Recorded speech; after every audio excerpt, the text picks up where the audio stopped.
শেষ করব বাঘের বাচ্চাকে নিয়ে ব্যবসার কাহিনী দিয়ে। রাজধানীর শ্যামলী থেকে উদ্ধার করা 3টি বাঘের বাচ্চা নিয়ে রীতিমতো ব্যবসা শুরু করে দিয়েছে হাতিরপুলের বেসরকারি মিনি চিড়িয়াখানা। উদ্ধারের পর শাবক 3টিকে এখানে রাখা হলেও এই চিড়িয়াখানাটির কোনো অনুমোদন নেই বাঘের শাবক রাখার মতো উপযোগী পরিবেশও। সোমবার সকাল 10:30টায় শ্যামলীর 2 নম্বর রোডের একটি বাসা থেকে 3টি বাঘের শাবককে উদ্ধার করে র্যাব। উদ্ধারের পর র্যাব 2 এর কার্যালয়ে বাঘের বাচ্চাগুলোকে প্রাথমিক চিকিৎসা দেওয়া হয়। শাবক 3টিকে নিতে চায় না বন বিভাগ ও ঢাকা চিড়িয়াখানা কর্তৃপক্ষ।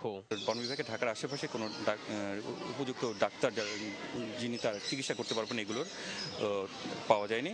ঢাকা চিড়িয়াখানা এই ধরনের পশু পাখি যেগুলো উদ্ধার করা হয় এগুলো তারা গ্রহণ করতে চায় না, তাদের ইয়েতে বিধিমালা সমর্থন করে না। পরে র্যাব 2 এর কার্যালয় থেকে শাবক 3টিকে পাঠানো হয় 22/2 হাতিরপুলের সরকারি অনুমোদনবিহীন ব্যক্তিগত চিড়িয়াখানায়। তবে এই চিড়িয়াখানা বাঘের বাচ্চার জন্য উপযোগী নয় বলে জানালেন দুলাহাজরা বঙ্গবন্ধু সাফারি পার্কের ভেটেরিনারি সার্জন। তার যে ফিজিক্যাল এবং মেন্টাল স্ট্রেস, যেটা একটা ছোট্ট জায়গার মধ্যে আমরা এখানে রাখছি, এখানে কন্টিনিউয়াস দর্শকের স্ট্রেস, বিভিন্ন ধরনের লোকজনের যে স্ট্রেস, সে স্ট্রেস আসলে কোনোভাবে থাকা উচিত নয়।